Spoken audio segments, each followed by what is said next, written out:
Moses had settled into the life of a shepherd. Once a prince of Egypt, his days of luxury and royal responsibility were long behind him. He had fled the land of Pharaoh after killing an Egyptian overseer in defense of a Hebrew slave. In Midian, he had found refuge, a family, and a new purpose. Jethro, the priest of Midian and Moses' father-in-law, had entrusted him with the care of his flocks. It was a life far removed from the grandeur of Egyptian palaces, but it offered peace and simplicity. One day, Moses led the flock to the far side of the wilderness, seeking fresh pasture.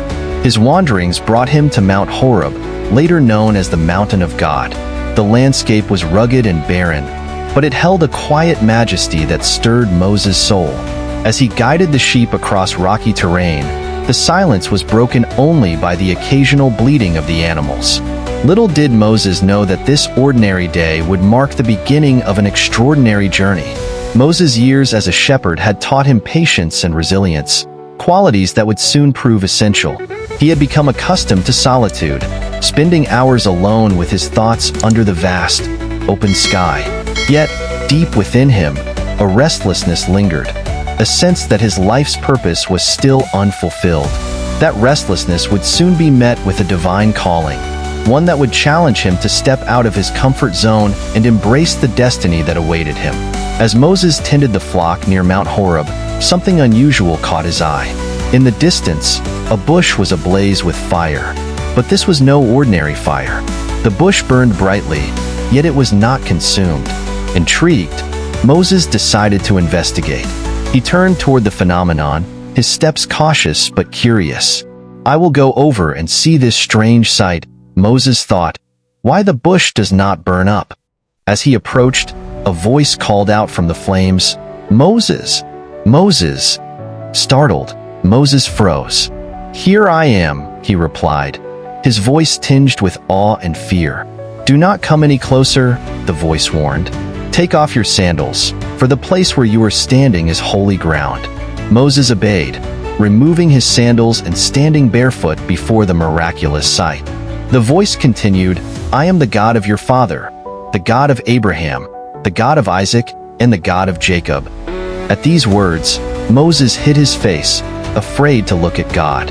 The realization that he was in the presence of the divine was overwhelming. The burning bush was not merely a spectacle. It was a gateway to an encounter with the Almighty. From the flames, God spoke with authority and compassion. "I have seen the misery of my people in Egypt.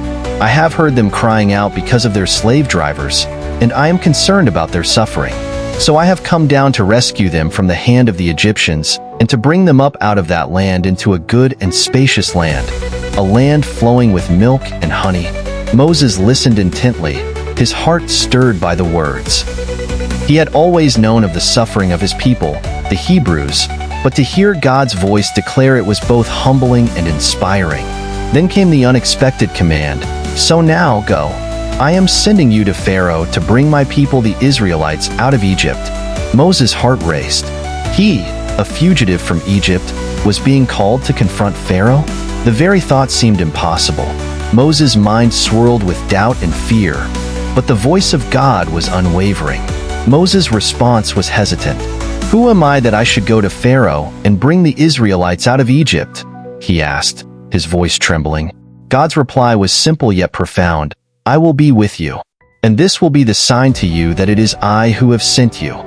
When you have brought the people out of Egypt, you will worship God on this mountain." Still, Moses' doubts lingered.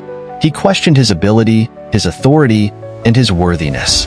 But God's assurance was firm. The mission was not about Moses' capabilities. It was about God's power and faithfulness. Moses was merely the vessel through which God's will would be accomplished.